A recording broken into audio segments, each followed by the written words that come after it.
ಜ್ಞಾನಾಂಜನಶಲಾಕಯ ಚಕ್ಷುರನ್ಮೀಲಿತಂ ಯೇನ ತಸ್ಮೈ ಶ್ರೀ ಗುರುವೇ ನಮಃ. ಮಾನ್ಯ ಸೋದರ ಸೋದರಿಯರೇ, ಭಗವದ್ಗೀತೆಯಲ್ಲಿ ಶ್ರೀಕೃಷ್ಣ ಜಗತ್ತಿಗೆ ಒಂದು ಅಭಯವನ್ನು ಕೊಡ್ತಾನೆ. ಯದಾ ಯದಾ ಹಿ ಧರ್ಮಸ್ಯ ಗ್ಲಾನಿರ್ಭವತಿ ಭಾರತ ಅಭ್ಯುತ್ಥಾನಂ ಅಧರ್ಮಸ್ಯ ತದಾತ್ಮಾನಂ ಸೃಜಾಮ್ಯಹಂ ಅಂತ ಹೇಳಿ ಒಂದು ಅಭಯವನ್ನು ಕೊಡ್ತಾನೆ.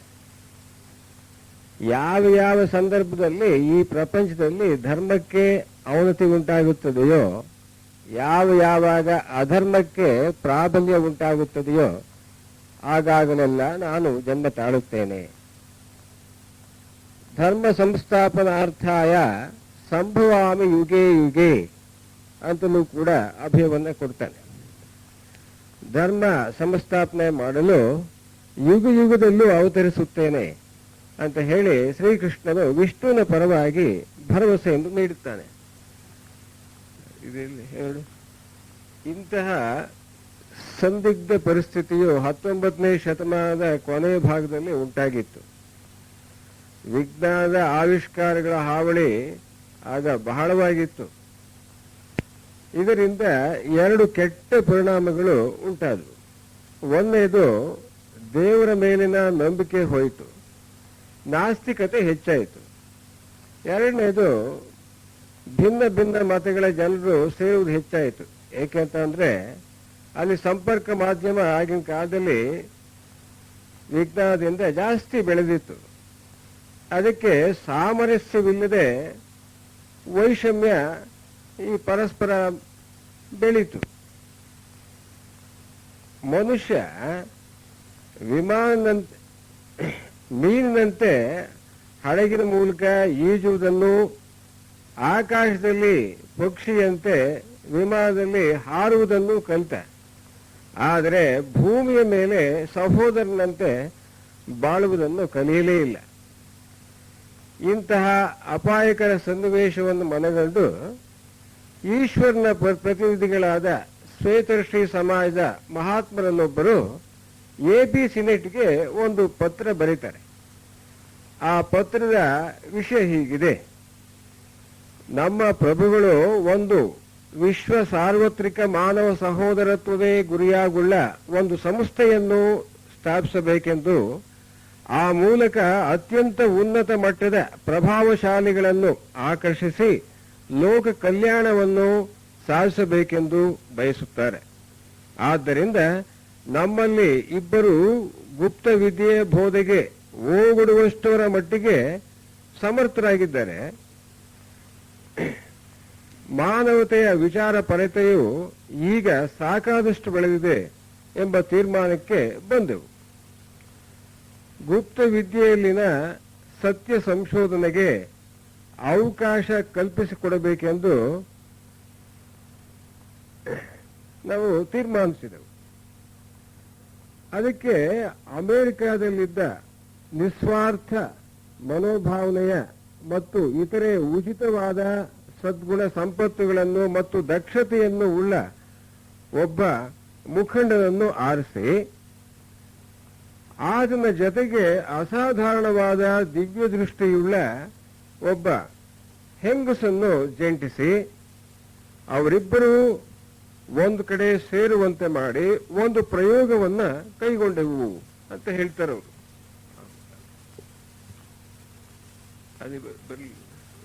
ಆ ಇಬ್ಬರು ಯಾರಪ್ಪ ಅಂತ ಹೇಳಿದ್ರೆ,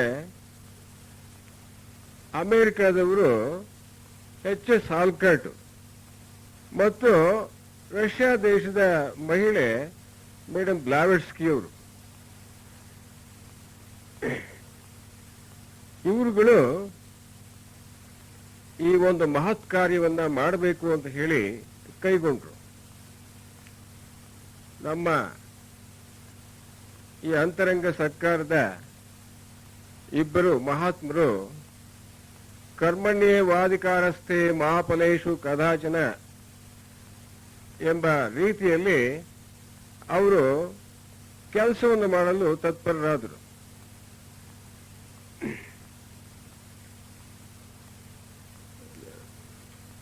ಈ ಇಬ್ಬರು ಮಹಾತ್ಮರು ಯಾರು, ಅವರ ವಿಷಯವೇನು ಎಂಬುದಾಗಿ ಭಾಗವತದಲ್ಲಿ ಬರ್ತದೆ. ಒಬ್ಬ ಮಹಾತ್ಮರು KH ಗುರುಗಳು ಅಥವಾ ಕುಸುಮಿ ಗುರುಗಳು ಅಂತ ಏನ್ ಕರಿತೀವಿ, ಅವರು ಹಿಂದೆ ದೇವಾಪಿ ಆಗಿದ್ರು. ಮತ್ತು ಮಹಾತ್ಮ ಮೌರ್ಯರು ಆವಾಗ ಈ ಮರು ಅಂತ ಆಗಿದ್ರು. ಇವ್ರ ಬಗ್ಗೆ ಭಾಗವತದಲ್ಲಿ ಉಲ್ಲೇಖವಿದೆ. ಅದೇ ಅಲ್ಲ, ಕಲ್ಕಿ ಪುರಾಣದಲ್ಲಿ ಮತ್ತು ವಿಷ್ಣು ಪುರಾಣದಲ್ಲೂ ಕೂಡ ಇವರಿಬ್ಬರ ಬಗ್ಗೆ ಉಲ್ಲೇಖವಿದೆ. ಅದರಲ್ಲಿ ಒಂದು ಕಡೆ ಹಿಂಗೆ ಹೇಳುತ್ತೆ, ದೇವಾಪಿ ಶಂತನೋ ಭ್ರಾತಃ ಮರುಶ್ಚ ಈಕ್ಷ್ವಾಕು ವಂಶಜಃ ಕಲಾಪ ಗ್ರಾಮ ಆಸಾತೆ ಮಹಾಯೋಗ ಬಲಾನ್ವಿತೌ ಅಂತ ಹೇಳುತ್ತೆ. ದೇವಾಪಿಯು ಶಂತನು ಮಹಾರಾಜನ ಅಣ್ಣ, ಮರುವು ಈಕ್ಷ್ವಾಕು ವಂಶದ ಒಬ್ಬ ರಾಜ. ಇವರಿಬ್ಬರು ಯೋಗದಲ್ಲಿ ಹೆಚ್ಚು ಬಲವನ್ನ ಹೊಂದಿರತಕ್ಕಂಥವರು ಆಗಿದ್ದು, ಇವರು ಕಲಾಪ ಗ್ರಾಮದಲ್ಲಿ ವಾಸ ಮಾಡ್ತಾ ಇದ್ರು ಅಂತ ಹೇಳುತ್ತೆ. ಈ ಮಹಾತ್ಮರ ಇಬ್ಬರು ಅಂತರಂಗ ಒಂದು ಈ ಸಂಸ್ಥೆಯ ಸ್ಥಾಪಕರಾಗಿದ್ದು, ಬಹಿರಂಗ ಸ್ಥಾಪಕರಾಗಿ ಬ್ಲಾವಟ್ಸ್ಕಿ ಅವ್ರನ್ನ ಮತ್ತು ಆಲ್ಕಾಟ್ ಅವ್ರನ್ನ ಅವರು ಸೂಚಿಸಿದರು. ಇದರ ಒಂದು ದೆಸೆಯಿಂದ ಥಿಯಾಸಫಿಕಲ್ ಸೊಸೈಟಿಯು 1875 ನವೆಂಬರ್ 17ರಂದು ಅಮೆರಿಕಾದಲ್ಲಿ ಸ್ಥಾಪನೆಯಾಗುವಂತೆ ಮಾಡಿದರು. ಇದು ಪ್ರತಿ ಶತಮಾನದ ಅಂತ್ಯದಲ್ಲಿ ಆಧ್ಯಾತ್ಮಿಕ ವ್ಯವಸ್ಥೆ ಅಂತಕ್ಕಂಥದ್ದು ಆಗ್ತಲೇ ಇರುತ್ತೆ. ಉದಾಹರಣೆಗೆ 1675 ಮತ್ತು 1775ರಲ್ಲೂ ಕೂಡ ಇಂತಹ ಆಧ್ಯಾತ್ಮ ಚಳುವಳಿಗಳು ಆಗಿ ಹೋಗಿದ್ದಾವೆ. ಬ್ಲಾವಟ್ಸ್ಕಿ ಅವರು ಒಂದು ಮಾತು ಹೇಳ್ತಾರೆ, ಥಿಯಾಸಫಿಕಲ್ ಸೊಸೈಟಿ ಸ್ಥಾಪಿಸುವುದನ್ನು ಇನ್ನೂ ಕೆಲವು ವರ್ಷಗಳು ತಡವಾಗಿದ್ದರೆ ನಾಗರಿಕ ಜನಾಂಗಗಳ ಪೈಕಿ ಅರ್ಧದಷ್ಟು ಜನ ನಾಸ್ತಿಕರಾಗಿಬಿಡುತ್ತಿದ್ರು. ಉಳಿದ ಅರ್ಧದಷ್ಟು ಜನರು ದೇವರನ್ನು ಒಬ್ಬ ದೊಡ್ಡ ಪಾಳೆಗಾರನೆಂದು ಭಾವಿಸುತ್ತಾ ಮೌಢ್ಯ ಆಚರಣೆಯಲ್ಲಿ ತೊಡಗುತ್ತಿದ್ದರು. ಇನ್ನು ಕೆಲವರು ಪ್ರೇತಗಳ ಔಪಾಸಕರಾಗುತ್ತಿದ್ದರು.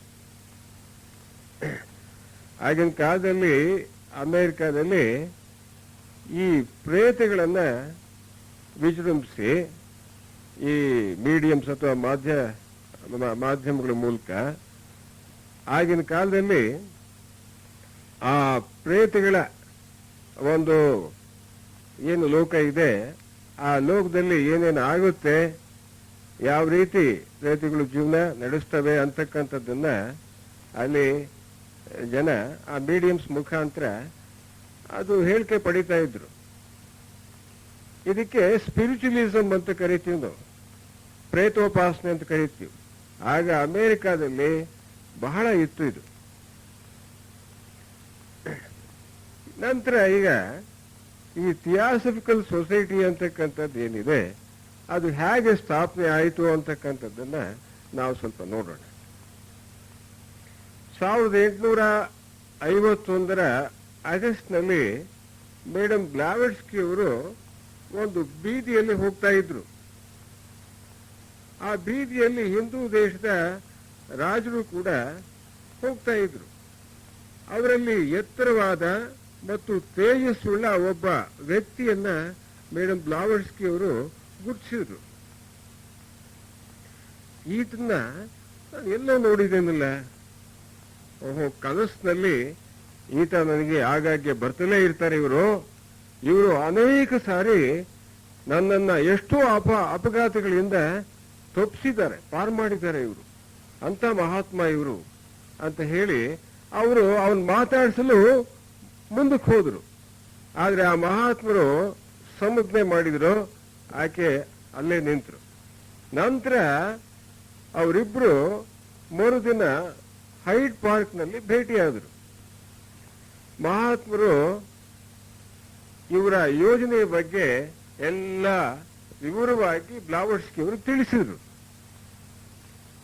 ತಕ್ಕ ಸಮಯದಲ್ಲಿ ಸಹಾಯ ಮಾಡುವುದಾಗಿ ಕೂಡ ತಿಳಿಸ್ತಾರೆ ಅವರು.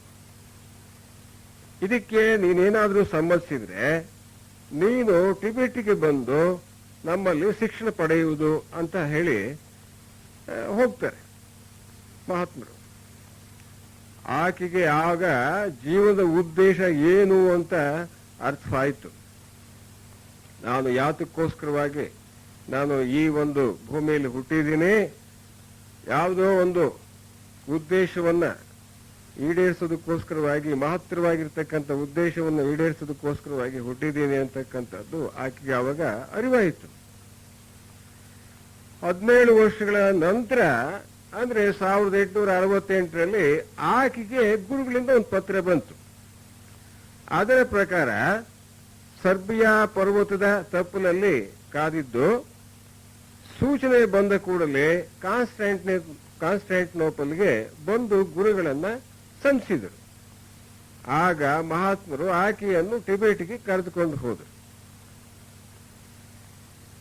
ಇಲ್ಲಿ ಮಹಾತ್ಮ KH ಮತ್ತು ಮಹಾತ್ಮ ಮೌರ್ಯರು ಮತ್ತು ಜ್ವಾಲ್ಕೂಲ್ ಗುರುಗಳು ಇವರ ಆಶ್ರಮಗಳು ಹಿಮಾಲಯ ಪರ್ವತದ ಉತ್ತರ ತಪ್ಪಲಲ್ಲಿ ಶಿಗಾಟ್ಸೆ ಕಣಿವೆಯಲ್ಲಿ ಇದೆ. ಅಲ್ಲಿಗೆ ಮೌರ್ಯರು ಕರ್ಕೊಂಡು ಹೋದ್ರು. ಕರ್ಕೊಂಡು ಹೋಗಿ KH ಗುರುಗಳ ಹತ್ರ ಬಿಟ್ರು. ಇವರು ಮೇಡಮ್ ಬ್ಲಾವರ್ಸ್ಕಿ ಅವರು KH ಗುರುಗಳಿಂದ ಆಧ್ಯಾತ್ಮ ಶಿಕ್ಷಣ ಮತ್ತು ಆಂಗ್ಲ ಭಾಷೆ ಬಗ್ಗೆ ಶಿಕ್ಷಣವನ್ನ ಪಡೆದರು. ಅದಲ್ಲದಲೇ ಗುರುಗಳ ಒಂದು ಅನುಮತಿಯಿಂದ ಅಲ್ಲಿರ್ತಕ್ಕಂಥ ಬೌದ್ಧ ಆಶ್ರಮಗಳಿಗೆ ಹೋಗಿ ಅವರು ಕಲಿತಾ ಇದ್ರು. ಸುಮಾರು 3 ವರ್ಷಗಳ ಕಾಲ ಇವರಿಗೆ ಟ್ರೈನಿಂಗ್ ಕೊಟ್ಟಿದ್ದಾರೆ. ಅವ್ರ ಮೇಡಮ್ ಬ್ಲಾವರ್ಸ್ಕಿ ಅವರು ಹೇಳ್ತಾರೆ, ನನಗೆ ಇಷ್ಟಿಲ್ಲ, ಏನೋ ಒಂದು ಈ ಅತೀಂದ್ರಿಯ ಶಕ್ತಿ ಬಂದಿದೆ ಅಂತ ನೀವು ತಿಳ್ಕೊಂಡಿದ್ದೀರಿ, ಅದನ್ನ ನನ್ನ ಪ್ರಯತ್ನದಿಂದಲೇ ಪಡೆದಿದ್ದಲ್ಲ, ಅದು ಈ ಗುರುಗಳ ಒಂದು ಆಶೀರ್ವಾದದಿಂದ ಪಡೆದಿರ್ತಕ್ಕಂಥ ಒಂದು ಶಕ್ತಿ ಅದು ಅಂತ ಹೇಳ್ತಾರೆ. ಒಂದ್ಸಾರಿ ಗುರುಗಳು ನನ್ನ ಭ್ರೂ ಮಧ್ಯೆ ಸ್ಥಾನವನ್ನ ಮುಟ್ಟಿ ನವ ಚೈತನ್ಯವನ್ನ ಕೊಟ್ರು. ಅದರ ಫಲಿತಾಂಶವೇ ಈ ನನ್ನ ಒಂದು ಈ ಇಂದ್ರಿಯಾತೀತ ಶಕ್ತಿ ಅಂತ ಹೇಳಿದರು. ನಂತರ ಅದೆಲ್ಲ ಅವರು ಒಂದು ತರಬೇತಿಯನ್ನು ಪಡೆದ ಮೇಲೆ ಆಕೆ ತಮ್ಮ ಊರಿಗೆ ಹೋಗಲು ಅನುವಾಗಲು. ಆ ಸಮಯದಲ್ಲಿ ಗುರುಗಳು ಹೇಳ್ತಾರೆ, ನಿನ್ನ ಆಧ್ಯಾತ್ಮಿಕ ಸ್ವಭಾವಕ್ಕೆ ಸಂಬಂಧಪಟ್ಟಿರ್ತಕ್ಕಂಥ ಒಂದು ಸೂತ್ರವನ್ನ ಇಲ್ಲಿ ಬಿಟ್ಟು ಹೋಗು ಅಂತ ಹೇಳ್ತಾರೆ. ಅದಕ್ಕೆ ಅವರು ಬಿಟ್ಟು ಹೋಗ್ತಾರೆ. ಯಾಕೆ ಅಂತ ಹೇಳಿದ್ರೆ, ಆಗಾಗ್ಗೆ ಗುರುಗಳು ಈ ಮೇಡಮ್ ಬ್ಲಾವರ್ಸ್ಕಿಗೆ ಅನೇಕ ಸೂಚನೆ ಮಾರ್ಗದರ್ಶನ ಕೊಡಬೇಕಾಗುತ್ತೆ. ಆದ್ರಿಂದ ಈ ಆಧ್ಯಾತ್ಮಿಕ ಸ್ವಭಾವಕ್ಕೆ ಸಂಬಂಧಪಟ್ಟಿರ್ತಕ್ಕಂಥ ಸೂತ್ರ ಏನಿದೆ, ಇದು ಆಧ್ಯಾತ್ಮಿಕ ಟೆಲಿಫೋನ್ ಆಗಿ ಅದು ವರ್ತಿಸಲು ಅವ್ರಿಗೆ ಬೇಕಾಗಿತ್ತು. ನಂತರ ಗುರುಗಳ ಆಜ್ಞೆಯ ಪ್ರಕಾರ ಆಗಸ್ಟ್ 1873ರಲ್ಲಿ ಕೂಡಲೇ ಅಮೆರಿಕಕ್ಕೆ ಪ್ರಯಾಣ ಮಾಡಬೇಕು ಅಂತ ಹೇಳಿ ಅಲ್ಲಿ ಒಂದು ಆಧ್ಯಾತ್ಮಿಕ ಟೆಲಿಫೋನ್ ಬಂತು. ಆಗ ಮೇಡಮ್ ಬ್ಲಾವರ್ಸ್ಕಿ ಅವರು ಪ್ಯಾರಿಸ್ನಲ್ಲಿದ್ರು. ಪ್ಯಾರಿಸ್ನಿಂದ ಲೀ ಹಾವ್ರೆ ರೇವ್ನಲ್ಲಿ ಫಸ್ಟ್ ಕ್ಲಾಸ್ ಟಿಕೆಟ್ ಕೊಂಡ್ರು. ಹಿಂಗೆ ಹೋಗ್ತಾ ಇರಬೇಕಾದ್ರೆ ಒಬ್ಬ ಕೂಲಿ ಹೆಂಗಸು ಮತ್ತು ಆಕೆ ಜೊತೆಗೆ 2 ಮಕ್ಕಳು ಅಲ್ಲಿ ಅಳ್ತಾ ಇದ್ರು. ಯಾಕೆ ಹಿಂಗೆ ಅಳ್ತಾರೆ ಇವರು ಅಂತ ಹೇಳ್ಬಿಟ್ಟು ಅವ್ರ ಹತ್ರ ಹೋಗಿ ಕೇಳಿದ್ರು. ಆಗ ಆಕೆ ಒಬ್ಬ ಏಜೆಂಟು ಅವನಿಗೆ ಟಿಕೆಟ್ ಕೊಂಡ್ಕೊಂಡು ಬಾ ಅಂತ ಹೇಳಿಬಿಟ್ಟು ನಾವು ದುಡ್ಡು ಕೊಟ್ವಿ. ಅವನೇನೋ ಟಿಕೆಟ್ ಕೊಂಡ್ಕೊಂಡು ಬಂದ, ಆ ಟಿಕೆಟು ಕೊಟ್ಟ ನಮಗೆ. ಆದರೆ ಅದು ಆಮೇಲೆ ತಿಳಿತು ಕೋಟಾ ಟಿಕೆಟು ಅಂತ ಹೇಳಿ ತಿಳಿತು. ಅದಕ್ಕೆ ಮೋಸ ಹೋಗ್ಬಿಟ್ವಿ. ನಾವು ನಮ್ಮ ಮಕ್ಕಳು ಈಗ ಅಮೇರಿಕಕ್ಕೆ ಹೋಗಲೇಬೇಕು, ಅದಕ್ಕೆ ಏನ್ ಮಾಡಬೇಕು ಅಂತ ಹೇಳ್ಬಿಟ್ಟು ನನಗೆ ಬಹಳ ವ್ಯಸನವಾಯಿತು, ಅದಕ್ಕೆ ಕಳ್ತಾ ಇದ್ದೆ ಅಂತ. ಅದಕ್ಕೆ ಯಾಕೆ ಕಳ್ತೀಯ ಅಂತ ಹೇಳ್ಬಿಟ್ಟು ಮೇಡಮ್ ಬ್ಲಾವಟ್ಸ್ಕಿ ಅವರು ತಾವು ಏನು ಮೊದಲೇ ಕ್ಲಾಸ್ ಟಿಕೆಟ್ ಅನ್ನ ಕೊಂಡಿದ್ರು ಅದನ್ನ ಹಿಂದಕ್ಕೆ ಕೊಟ್ಬಿಟ್ಟು ಥರ್ಡ್ ಕ್ಲಾಸ್ ಟಿಕೆಟ್ ಅನ್ನ ಆ 3 ಜನಕ್ಕೂ ಮತ್ತು ತನಗೂ ತಗೊಂಡು ಅವರು ಅಮೇರಿಕಕ್ಕೆ ಆ ಹೆಂಗಸು ಮತ್ತು ಮಕ್ಕಳನ್ನ ಕರ್ಕೊಂಡು ಹೋದ್ರು. ಇಂತಹ ಒಂದು ತ್ಯಾಗಗಳು ಎಷ್ಟೋ ಮಾಡಿದ್ದಾರೆ ಅವರು. ಅವರ ತ್ಯಾಗ ಸ್ಮರಣೆಯನ್ನ ನಾವು ಮಾಡದೇ ಇದ್ರೆ ಅದು ಬಹಳ ತಪ್ಪಾಗ್ತದೆ. ಬ್ಲಾವಟ್ಸ್ಕಿ ಅವರು ಇಂಥ ಒಂದು ಸಮಯದಲ್ಲಿ ಹೇಳ್ತಾರೆ, ಯಾರು ಉಳಿದಿರುವ ಅಲ್ಪ ಸ್ವಲ್ಪ ಆಹಾರವನ್ನು ಹಸಿದವರೊಡನೆ ಹಂಚಿಕೊಳ್ಳಲು ಇಷ್ಟಪಡುವುದಿಲ್ಲವೋ, ಕಷ್ಟದಲ್ಲಿರುವವರಿಗೆ ಸಹಾಯ ನೀಡಲು ಯಾರು ಹಿಂಜರಿಯುತ್ತಾರೋ, ಯಾರು ದುಃಖಕ್ಕೆ ಸಿಕ್ಕಿಕೊಂಡಿರುವ ಮಾನವರ ಗೋಳಿಗೆ ಕಿವುಡರಂತೆ ವರ್ತಿಸುತ್ತಾರೆಯೋ ಅಂಥವರು ಥಿಯಾಸಫಿಸ್ಟ್ಗಳು ನಿಜವಾಗೂ ಅಲ್ಲ ಅಂತ ಹೇಳ್ಬಿಟ್ಟು ಅವರು ಹೇಳ್ತಾರೆ. ಅಂದ್ರೆ ಮಾನವ ಕುಲದ ದುಃಖಕ್ಕೆ ಮೇಡಮ್ ಬ್ಲಾವಟ್ಸ್ಕಿ ಅವರು ಎಷ್ಟು ಸ್ಪಂದಿಸ್ತಾ ಇದ್ರು, ಅವರ ಒಂದು ಮನಸ್ಸು ಎಷ್ಟು ದೊಡ್ಡದು ಅಂತಕ್ಕಂಥದ್ದನ್ನ ನಾವು ಇಲ್ಲಿ ತಿಳ್ಕೊಳ್ಬಹುದು.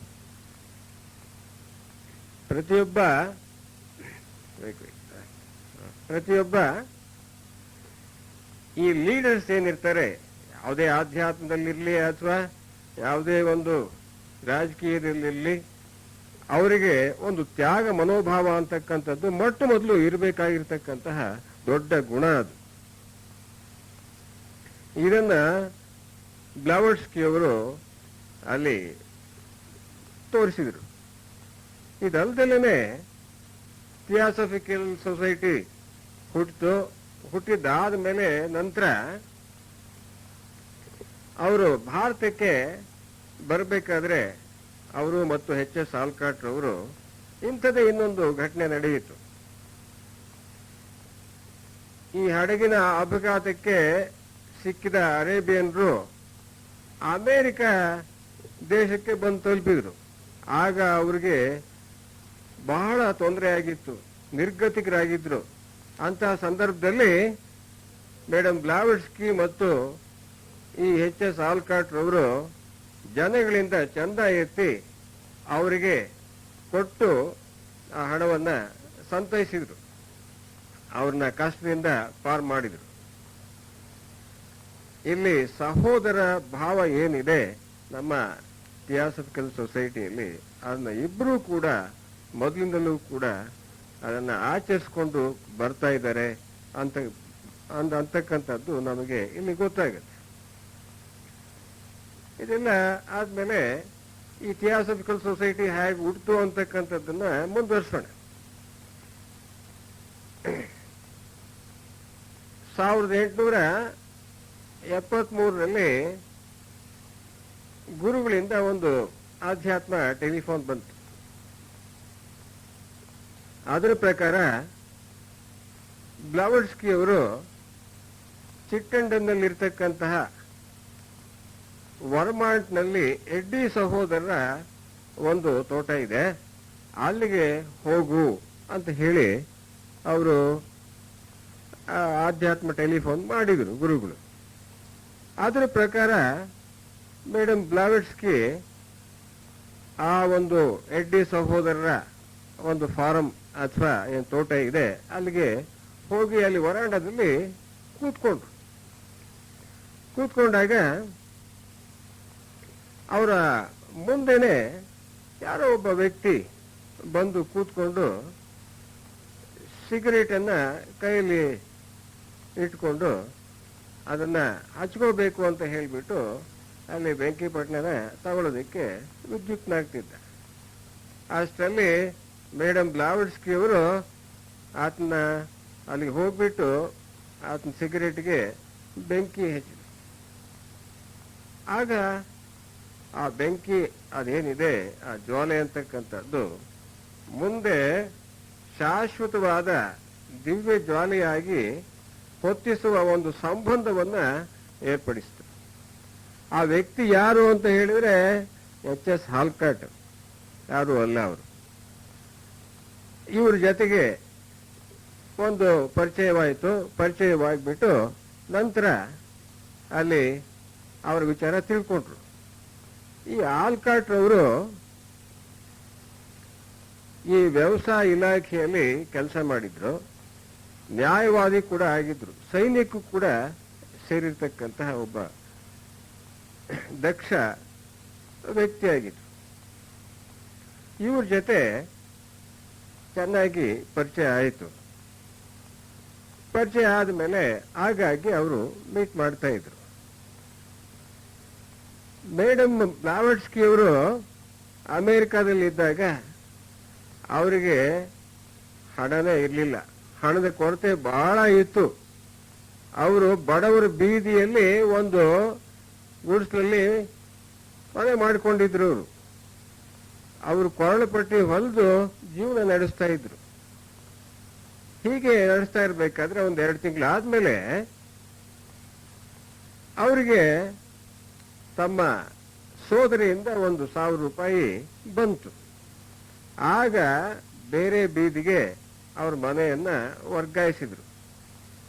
ಇದಲ್ದಲೇನೆ ಲೇಖನಗಳನ್ನು ಕೂಡ ಪತ್ರಿಕೆಗಳಿಗೆ ಬರೆದು ಬಿಟ್ಟು ಅವರು ಜೀವನ ಮಾಡ್ತಾ ಇದ್ರು. ಅಂಥ ಒಂದು ದುಸ್ಥಿತಿಯಲ್ಲಿ ಅವರು ಇದ್ರು. ಸರಿ, ಈಗ ಈ ಬ್ಲಾವಟ್ಸ್ಕಿ ಅವರು ಮತ್ತು ಆಲ್ಕಾಟ್ ರವರು ಆಗಾಗ್ಗೆ ಮೀಟ್ ಆಗಿ ಅವರು ವಿಚಾರ ವಿನಿಮಯ ಮಾಡ್ಕೊಳ್ಳೋದಕ್ಕೆ ಪ್ರಾರಂಭಿಸಿದರು. ಆ ಎಡ್ಡಿ ಸಹೋದರರ ಮನೆಯಲ್ಲಿ ಏನಪ್ಪಾ ನಡೀತಾ ಇತ್ತು ಅಂತ ಹೇಳಿದ್ರೆ, ಈ ಪ್ರೇತಗಳನ್ನ ಮಧ್ಯವರ್ತಿಗಳ ಮುಖಾಂತರ ಆವೇಶಗೊಳಿಸಿ ಅವರಿಂದ ಹೇಳಿಕೆಗಳನ್ನ ತೆಗೆದುಕೊಳ್ತಾ ಇದ್ರು. ಆ ಹೇಳಿಕೆಗಳೇನು ಅಂತ ಹೇಳಿದ್ರೆ, ಆ ಪ್ರೇತ ಲೋಕದಲ್ಲಿ ಏನೇನು ನಡೀತದೆ, ಅಲ್ಲಿ ಜೀವನ ಹೇಗೆ, ಅದೇನು ಸಮಾಚಾರ ಅಂತಕ್ಕಂಥದ್ದನ್ನ ಅವರು ಅಲ್ಲಿ ಹೇಳಿಕೆಗಳನ್ನ ತೆಗೆದುಕೊಳ್ತಾ ಇದ್ರು. ಈ ಎಚ್ ಎಸ್ ಆಲ್ಕಾಟ್ಗೆ ಇದ್ರ ಬಗ್ಗೆ ಬಹಳ ಕುತೂಹಲ. ಅದಕ್ಕೋಸ್ಕರವಾಗಿ ಯಾವಾಗ್ಲೂ ಅಲ್ಲಿಗೆ ಆ ಎಡ್ಡಿ ಸಹೋದರರ ಫಾರಂಗೆ ಬರ್ತಾನೆ ಇದ್ರು. ಈ ರೀತಿಯಾಗಿ ಬ್ಲಾವಟ್ಸ್ಕಿ ಅವ್ರಿಗೂ ಮತ್ತು ಎಚ್ ಎಸ್ ಆಲ್ಕಾಟ್ ಅವ್ರಿಗೂ ಒಂದು ಸಂಪರ್ಕ ಉಂಟಾಯಿತು. ಅವರಿಬ್ಬರು ಒಳ್ಳೆ ಸ್ನೇಹಿತರಾದರು. ಬ್ಲಾವಟ್ಸ್ಕಿ ಅವರು ಈ ಅನೇಕ ಅತೀಂದ್ರಿಯ ಶಕ್ತಿ ಪ್ರದರ್ಶನ ಮಾಡಿದ್ರು. ಅನೇಕ ಜಾದು ಅಂತ ಹೇಳ್ತೀವಲ್ಲ, ಹಂಗೆ ಮಾಡಿದ್ರು. ಇದೇನು ಮಹಾ ದೊಡ್ಡದು, ಇದೇನು ದೊಡ್ಡದಲ್ಲ ಅಂತ ಹೇಳಿ ಮಾಡಿದ್ರು. ಆಮೇಲೆ ಈ ಪ್ರೇತಗಳ ಉಪಾಸನೆ ಏನಿದೆ ಅದು ಬಹಳ ಕೆಟ್ಟದ್ದು, ದೋಷಪೂರಿತವಾಗಿರ್ತಕ್ಕಂಥದ್ದು, ಅದನ್ನ ಬಿಟ್ರೆ ಒಳ್ಳೇದು ಅಂತ ಹೇಳಿಬಿಟ್ಟು ಎಚ್ ಎಸ್ ಆಲ್ಕಾಟ್ಗೆ ಹೇಳಿದರು. ಮತ್ತು ಬ್ಲಾವಟ್ಸ್ಕಿ ಅವರು ಸ್ಪಿರಿಚುವಲ್ ಸೈಂಟಿಸ್ಟ್ ಅಥವಾ ಆಧ್ಯಾತ್ಮ ವಿಜ್ಞಾನ ಅಂತಕ್ಕಂಥ ಮಾಸ ಪತ್ರಿಕೆಗೆ ಆಗಾಗ್ಗೆ ಲೇಖನಗಳನ್ನು ಬರೀತಲೇ ಇದ್ರು ಈ ಒಂದು ವಿಚಾರವಾಗಿ.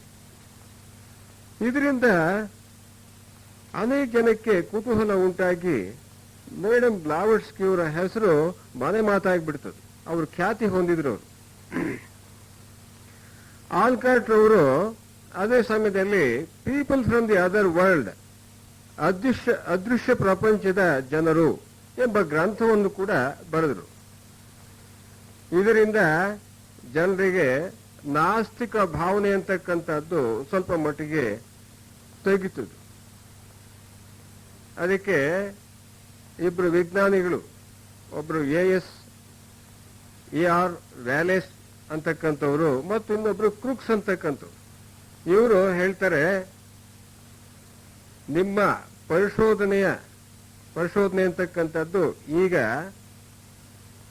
ಪ್ರತಿದಿನವೂ ಹೆಚ್ಚಾಗಿ ಹಬ್ಬುತ್ತಿರುವ ನಾಸ್ತಿಕ ಭಾವನೆಯನ್ನು ತೆಗೆಸುವುದಕ್ಕೆ ತುಂಬಾ ಸಹಾಯ ಮಾಡಿದೆ ಅಂತ ಹೇಳ್ತಾರೆ. ಆಲ್ಕಾಟ್ಗೆ ಈ ಬ್ಲವರ್ಸ್ಕಿ ಅವರ ಪರಿಚಯ ಇದ್ರೂ ಕೂಡ ಆದ್ರೆ ಇನ್ನೂ ಸರಿಯಾದ ಪರಿಚಯ ಇರಲಿಲ್ಲ. ಅವರ ಮಹಿಮೆ ಅಂತಕ್ಕಂಥದ್ದು ಗೊತ್ತಿರಲಿಲ್ಲ. ಮೇಡಮ್ ಬ್ಲಾವರ್ಸ್ಕಿ ಅವರು ಐಸಿಸ್ ಅನ್ವೀಲ್ಡ್ ಅಂತಕ್ಕಂತಹ ಒಂದು ಗ್ರಂಥವನ್ನು, ಮಹಾಗ್ರಂಥವನ್ನು ಬರೀತಾ ಇದ್ರು. ಅದರಲ್ಲಿ ಈಗ ನಾವು ನೋಡಿರ್ಬೋದು, ಅನೇಕ ಸಾವಿರಾರು ಪುಟಗಳನ್ನು ಹೊಂದಿರತಕ್ಕಂಥ 2 ವಾಲ್ಯೂಮ್ಸ್ ಇದಾವೆ. ಅದಂತೂ ಮಹಾಗ್ರಂಥ ಅದು. ಅದು ಬರಿತಾ ಇರಬೇಕಾದ್ರೆ ಅವರು ಪ್ರತಿ ದಿವಸ ಒಂದೊಂದು ಪೆನ್ಸಿಲ್ ಮುಗಿಸ್ತಾ ಇದ್ರು. ಅದನ್ನ ಆಲ್ಕಾಟ್ ಅವರಿಂದ ತಗೊಳ್ತಾ ಇದ್ರು. ಆಲ್ಕಾಟ್ ಪ್ರತಿ ದಿವಸ ಈಕೆ ಇಷ್ಟೊಂದು ಪೆನ್ಸಿಲ್ ಮುಗಿಸ್ತಾಳಲ್ಲ, ಎಲ್ಲಿ ತಂದ್ಕೊಡೋದು ಅಂತ ಹೇಳ್ಬಿಟ್ಟು ಆತನಿಗೆ ಅನ್ನಿಸ್ತು. ಆಗ ತಕ್ಷಣವೇ ಅವರಿಗೆ ಅರಿವಾಗಿ ಮೇಡಮ್ ಬ್ಲಾವರ್ಸ್ಕಿ ಅವರು ಮೇಲೆ ಕೈ ಎತ್ತಿ 1 ಡಜನ್ ಪೆನ್ಸಿಲ್ ಅನ್ನ ಆಲ್ಕಾಟ್ ಅವರ ಮುಂದೆ ಬಡಿದ್ರು. ಆತನಿಗೆ ಆಶ್ಚರ್ಯ ಆಯ್ತಿದ್ದು. ಅದಾದ್ಮೇಲೆ ನಂತರ ಮೇಡಮ್ ಬ್ಲಾವರ್ಸ್ಕಿ ಅವರು ಈ ಒಂದು ಗ್ರಂಥವನ್ನ ಬರಿತಾ ಇರಬೇಕಾದ್ರೆ ಹಾಗಾಗಿ ಗಡ್ಡ ನೀವ್ಕೊಳ್ಳೋದು. ಈಗ ಗಡ್ಡನೇ ಇಲ್ಲಲ್ಲ, ಗಡ್ಡ ನೀವ್ಕೊಳ್ತಾರಲ್ಲ ಅಂತ ಹೇಳ್ಬಿಟ್ಟು ಆಲ್ಕಾಟು ಇದನ್ನ ನೋಡಿ ಆತ ಏನೋ ಒಂದು ಯೋಚನೆ ಮಾಡ್ತೀವಿ.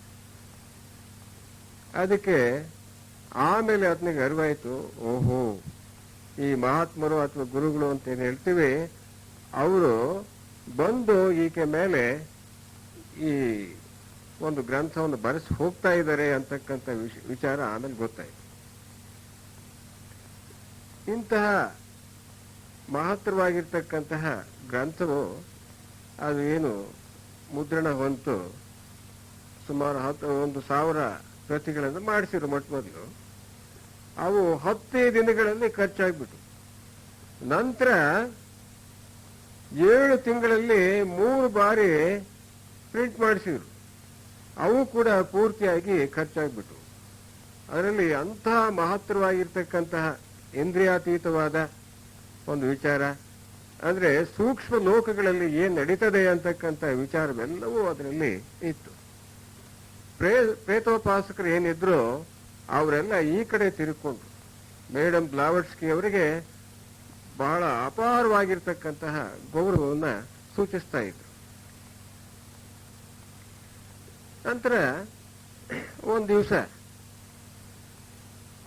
ಮೇಡಮ್ ಬ್ಲಾವರ್ಸ್ಕಿ ಮತ್ತು ಆಲ್ಕಾಟ್ ಅವರು ಅವರ ಮನೆಯ ಹಾಲ್ನಲ್ಲಿ ಹಿಂಗೆ ಕೂತ್ಕೊಂಡು ಮಹಾತ್ಮರನ್ನ ನಾವು ನೋಡಿಲ್ವಲ್ಲ, ಅವ್ರು ಹೇಗಿರ್ತಾರೆ ಏನು ಅಂತಕ್ಕಂಥದ್ದು ಅವರು ಯೋಚನೆ ಮಾಡ್ತಾ ಇದ್ರು. ಆಗ ಇದ್ದಕ್ಕಿದ್ದಂಗೆ ತನ್ನ ಮುಂದೆ ಇರ್ತಕ್ಕಂಥ ಒಂದು ಕುರ್ಚಿಯಲ್ಲಿ ಒಬ್ರು ದಿವ್ಯ ಪುರುಷ ಕಾಣಿಸಿಕೊಂಡ್ರು. ಅದನ್ನು ನೋಡಿ ಆತನಿಗೆ ಆಶ್ಚರ್ಯ ಆಯಿತು. ಅವ್ರಿಗೆ ಕಾಲಿಗೆ ಅಡ್ಬಿದ್ದ ಮತ್ತು ಬಹಳ ಸಂತೋಷ ಆಗಿಬಿಡ್ತು. ಅವ್ರು ಯಾರು ಅನ್ನೋದು ಆಮೇಲೆ ಗೊತ್ತಾಯಿತು. ಅವರೇ ಮಹಾತ್ಮ ಮೌರ್ಯರು. ಅವ್ರು ತನ್ನ ಗುರುಗಳು ಅಂತಕ್ಕಂಥದ್ದನ್ನ ಆತನ ಗುರುತಿಸ್ತಾರೆ.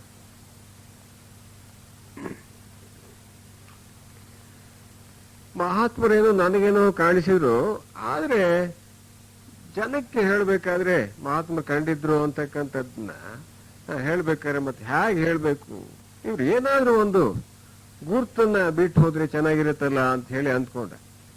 ಮಹಾತ್ಮರಿಗೆ ತಕ್ಷಣವೇ ಗೊತ್ತಾಯ್ತು. ಅದಕ್ಕೆ ಅವ್ರೇನ್ ಮಾಡ್ತಾರೆ, ತಮ್ಮ ತಲೆ ಮೇಲೆ ಏನು ಪೇಟವನ್ನು ಕಟ್ಕೊಂಡಿದ್ರು ಆ ಪೇಟವನ್ನ ಬಿಚ್ಚಿಕೊಡ್ತಾರೆ. ಇದನ್ನ ಇಟ್ಕೋ, ಇದು ನನ್ನನ್ನು ಕಂಡ ಗುರ್ತಿಗೆ ಅಂತ ಹೇಳ್ಬಿಟ್ಟು ಕೊಡ್ತಾರೆ. ಅದಕ್ಕೆ ಬಹಳ ಸಂತೋಷವಾಗಿಬಿಡುತ್ತೆ. ಈ ಒಂದು ಪೇಟ ಅಂತಕ್ಕಂಥದ್ದು ಈಗಲೂ ಕೂಡ ಅಡಿಯಾರ್ನಲ್ಲಿ ಆ ಮ್ಯೂಸಿಯಂ ಏನಿದೆ, ಅಕಲ್ಟ್ ಮ್ಯೂಸಿಯಂ ಅಂತಕ್ಕಂಥದ್ದು, ಅದರಲ್ಲಿ ಅದನ್ನ ಇಟ್ಟಿದ್ದಾರೆ. ಅಲ್ಲಿಗೆ ಕನ್ವೆನ್ಷನ್ಗೆ ಹೋಗ್ತಕ್ಕಂಥವ್ರು ಎಲ್ಲರೂ ಕೂಡ ಆ ಪೇಟವನ್ನ ನೋಡ್ಬೋದು. ನಂತರ ಮೇಡಮ್ ಬ್ಲಾವರ್ಸ್ಕಿ ಅವರು ಆಲ್ಕಾಟ್ಗೆ ಕೆಲವು ಪವಾಡಗಳನ್ನ ತೋರಿಸಿದ್ರು. ಇದು ಸುಮಾರು 1874ರಲ್ಲಿ ನಡೆದಿರ್ತಕ್ಕಂತಹ ಪವಾಡಗಳು. ಫಿಲಿಡೆಲ್ಫಿಯಾಗೆ ಹೋಗಿದ್ರಲ್ಲ ಇಬ್ರು, ಅಲ್ಲಿ ನಡೆದ್ವು ಈ ಪವಾಡಗಳು. ಒಂದಿನ ರಾತ್ರಿ ಆಲ್ಕಾಟ್ಗೆ ಬಹಳ ದಾಹ ಆಗ್ಬಿಡ್ತು. ಇವು ನೀರು ಇಲ್ಲ, ಹಾಗೆ ಇದು ಅಂತ ಹೇಳ್ಬಿಟ್ಟು ಬಹಳ ದಾಹ ಆಯಿತು. ಆಗ ದ್ರಾಕ್ಷಿ ಇದ್ರೆ ಬಹಳ ಚೆನ್ನಾಗಿರುತ್ತಲ್ಲ ಅಂತ ಅಂದ್ಕೊಂಡ್ರು. ಆಗ ಅವ್ರ ಕುರ್ಚಿಯಿಂದ ಎದ್ದು ಒಂದು ಅಲ್ಮೇರ ಬಾಗಿಲು ತೆಗೆದ ತಕ್ಷಣ 2 ಗೊಂಚಲು ದ್ರಾಕ್ಷಿಯಲ್ಲಿ ಪ್ರತ್ಯಕ್ಷವಾಗಿತ್ತು. ಮೊದಲು ಇರ್ಲಿಲ್ವಲ್ಲ ಇದು, ಎಲ್ಲಿಂದ ಬಂತಿದು ಅಂತ ಹೇಳ್ಬಿಟ್ಟು ಅವ್ರಿಗೆ ಆಶ್ಚರ್ಯವಾಯಿತು. ಆಮೇಲೆ ಗೊತ್ತಾಯ್ತು, ಓಹೋ ಬ್ಲಾವಟ್ಸ್ಕಿ ಅವ್ರದ್ದೇ ಇದು ಕೈವಾಡ ಅಂತ ಹೇಳಿ ಗೊತ್ತಾಯ್ತು. ನಂತರ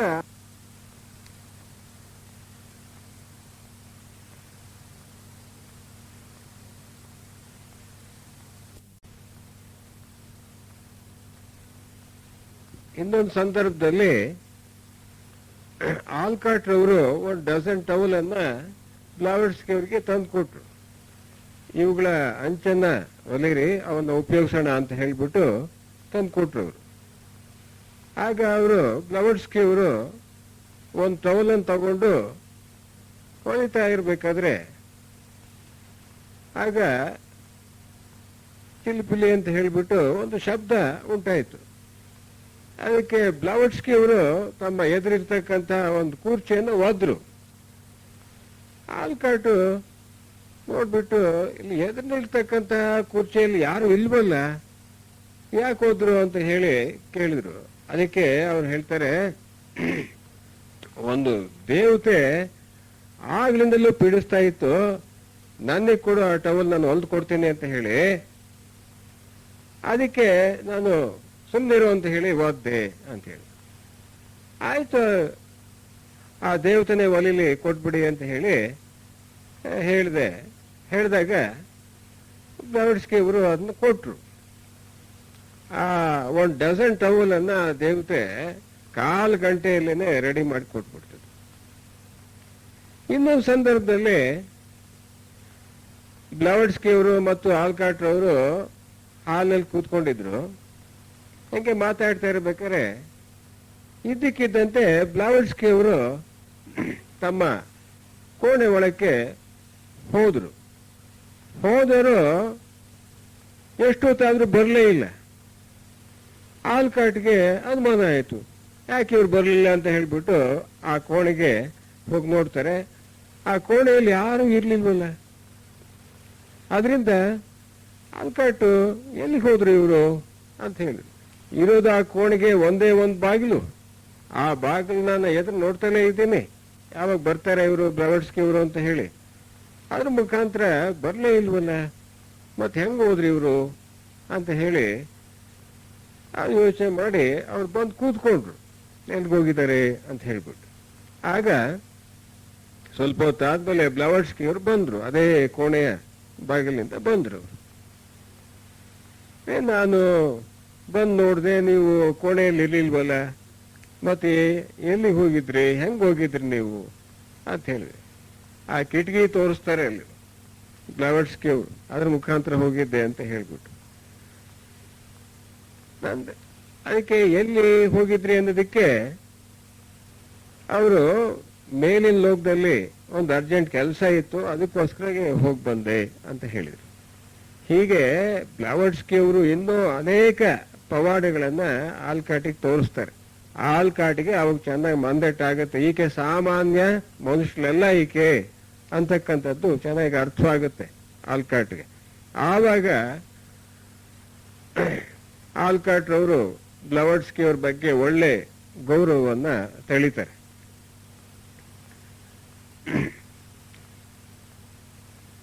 1875ರ ಜುಲೈಯಲ್ಲಿ ಈ ಬ್ಲಾವಟ್ಸ್ಕಿ ಅವರು ಈ ಪೂರ್ವ ದೇಶದ ಸಿದ್ಧ ಪುರುಷರೇನಿದ್ದಾರೆ ಅವ್ರ ಬಗ್ಗೆ ಒಂದು ದೊಡ್ಡ ಲೇಖನವನ್ನ ಬರೆದ್ರು. ಅದರಲ್ಲಿ ಅವರು ಪ್ರಕಟಿಸ್ತಾರೆ, ಆ ಪೂರ್ವ ದೇಶದ ಏನು ಯೋಗಿಗಳಿದ್ದಾರೆ, ಆ ಯೋಗಿಗಳು ಮಹಾಯೋಗ ವಿದ್ಯೆಯನ್ನ ಕಲ್ತಿರ್ತಕ್ಕಂಥವ್ರು ಆಗಿದ್ದಾರೆ.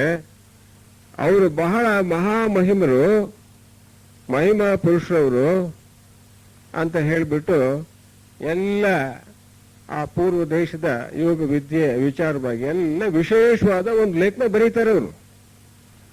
ಇದರಿಂದ ವಿದ್ಯಾವಂತರಾಗಿರ್ತಕ್ಕಂತಹ ಈ ಅಮೆರಿಕ ಜನ ಅವರು ಇದ್ರ ಬಗ್ಗೆ ಬಹಳ ಆಸಕ್ತಿ ವಹಿಸ್ತಾರೆ. ಅವ್ರಿಗೆ ಆಸಕ್ತಿ ಕೆರಳು ಬಿಡ್ತು. ಅದರಲ್ಲಿ ವಿಜ್ಞಾನಿಗಳು ಸೇರ್ಕೊಂಡಿದ್ರು, ಕರ್ತರು ಕೂಡ ಸೇರ್ಕೊಂಡಿದ್ರು, ಪುರಾತನ ವಸ್ತು ಸಂಶೋಧಕರು ಸೇರ್ಕೊಂಡಿದ್ರು, ಲಾಯರ್ಸು, ಡಾಕ್ಟರ್ಸು ಮತ್ತು ವಾರ್ತಾ ಪತ್ರಿಕೆ ಸಂಪಾದಕರು ಎಲ್ಲರೂ ಕೂಡ ಸೇರ್ಕೊಂಡಿದ್ರು. ಏನು ಇಂಟೆಲೆಕ್ಚುಯಲ್ ಕ್ಲಾಸ್ ಅಂತ ಹೇಳ್ತೇವೆ ಅವರೆಲ್ಲ ಕೂಡ ಈ ಒಂದು ಲೇಖನಗಳ ಬಗ್ಗೆ ಬಹಳ ಪ್ರಭಾವಿತರಾಗಿದ್ರು. ಅದಕ್ಕೆ ಅವರೆಲ್ಲರೂ ಕೂಡ 1875 ಮೇನಲ್ಲಿ ಸೇರ್ಕೊಂಡು ಒಂದು ಸಂಘ ಸ್ಥಾಪನೆ ಮಾಡ್ತಾರೆ. ಅದ್ರ ಹೆಸರು ಮಿರಾಕಲ್ ಕ್ಲಬ್ ಅಂತ ಹೇಳಿ. ಇದು ಕೆಲವು ದಿವಸ ನಡೀತು. ಆಮೇಲೆ ಅದು ಸರಿಯಾಗಿ ನಡೆದಲ್ಲೇನೆ ನಿಂತು ಹೋಗ್ಬಿಡ್ತು. ಅಲ್ಲಿಂದ ನಂತರ ಸೆಪ್ಟೆಂಬರ್ 7ನೇ ತಾರೀಕು ಸಾಯಂಕಾಲ ಕೆಲವು ಮಿತ್ರರು ಬ್ಲವಡ್ಸ್ಕಿಯವರ ಮನೆಯಲ್ಲಿ ಸೇರಿದ್ರು. ಆಗ ಫೆಲ್ಟ್ ಅಂತಕ್ಕಂತಹ ಈಜಿಪ್ಟ್ ದೇಶದ ಒಂದು ಪ್ರಾಚೀನ ವಸ್ತುಶಾಸ್ತ್ರಜ್ಞ ಆತ ಒಂದು ಅದ್ಭುತವಾಗಿರ್ತಕ್ಕಂತಹ ಒಂದು ಉಪನ್ಯಾಸ ಕೊಟ್ಬಿಡ್ತಾನೆ. ಅದರಲ್ಲಿ ಏನಪ್ಪ ಆತ ಹೇಳ್ತಾನೆ ಅಂತ ಹೇಳಿದ್ರೆ, ಈಜಿಪ್ಟ್ ದೇಶದ ಮತಾಚಾರರು, ಸಿದ್ಧಪುರುಷರು, ಅವರು ಅನೇಕ ಮಂತ್ರಗಳನ್ನ ಪಠಿಸಿ ದೇವತೆಗಳನ್ನ ಆವಾಹನೆ ಮಾಡಿಕೊಳ್ತಾ ಇದ್ರು ಅಂತ ಹೇಳಿ ಅದ್ಭುತವಾಗಿರ್ತಕ್ಕಂಥ ಒಂದು ಭಾಷಣವನ್ನ ಮಾಡ್ತಾರೆ. ಆಲ್ಕಾಟು ಈ ಒಂದು ಭಾಷಣದಿಂದ ಬಹಳ ಪ್ರಭಾವಿತರಾಗಿ ಏನ್ ಮಾಡ್ತಾರೆ, ಒಂದು ಕಾಗದ ಮೇಲೆ ಒಂದು ವಿಷಯವನ್ನ ಬ್ಲವರ್ಸ್ಗೆ ಬರ್ಕೊಡ್ತಾರೆ. ಆ ಕಾಗದದಲ್ಲಿ ಏನಿದೆಯಪ್ಪ ಅಂತ ಹೇಳಿದ್ರೆ, ಈ ಇಂತಹ ಸನಾತನ ವಿದ್ಯೆಯನ್ನ ಪರಿಶೋಧನೆ ಮಾಡಬೇಕು, ಆ ಪರಿಶೋಧನೆ ಮಾಡೋದಕ್ಕೆ ಒಂದು ಸಂಘವನ್ನ ಏರ್ಪಡಿಸಬೇಕು ಅಂತ ಹೇಳಿಬಿಟ್ಟು ಒಂದು ಬರ್ಕೊಡ್ತಾರೆ ಅವರು. ಆಗ ಅದಕ್ಕೆ ಬ್ಲವಡ್ಸ್ಕಿ ಅವರು ಒಪ್ತಾರೆ.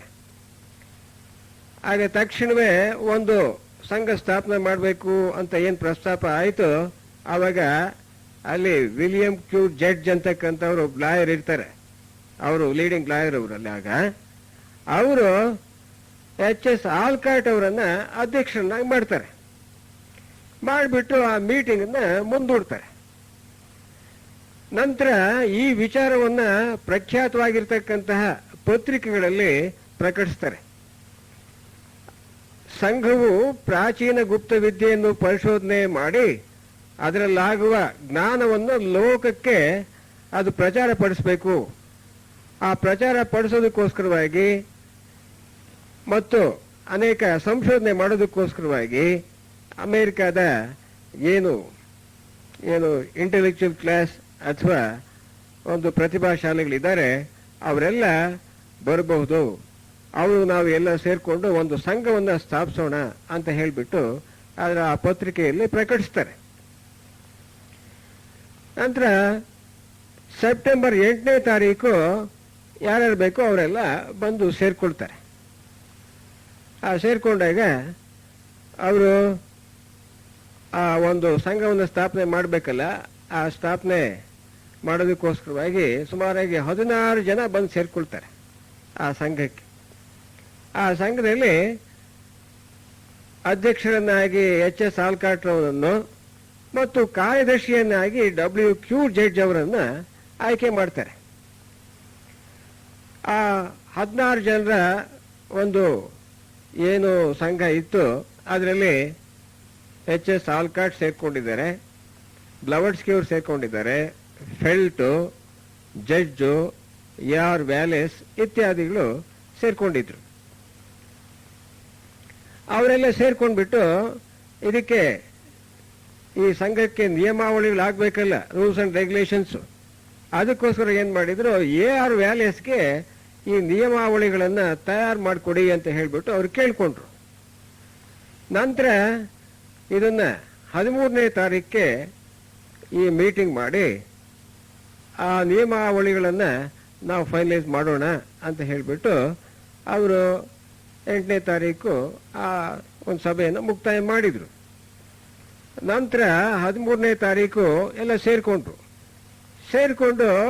ಈ ಒಂದು ಸಂಘಕ್ಕೆ ಒಂದು ಹೆಸರಿಡಬೇಕಲ್ಲ, ಎಂತ ಹೆಸರಿಡಬೇಕು ಅಂತ ಹೇಳಿಬಿಟ್ಟು ಹೆಂಗೆ ಎಲ್ಲ ಚರ್ಚೆ ಮಾಡಿದಾಗ ಒಂದು 12-13 ಹೆಸರುಗಳು ಸೂಚಿತವಾದವು. ಅವುಗಳಲ್ಲಿ ಒಂದು ಹೆಸರನ್ನ ಎಲ್ಲರೂ ಕೂಡ ಒಪ್ಪಿದ್ರು. ಆ ಹೆಸರೇ ಥಿಯಾಸಫಿಕಲ್ ಸೊಸೈಟಿ ಅಂತ ಹೇಳಿ.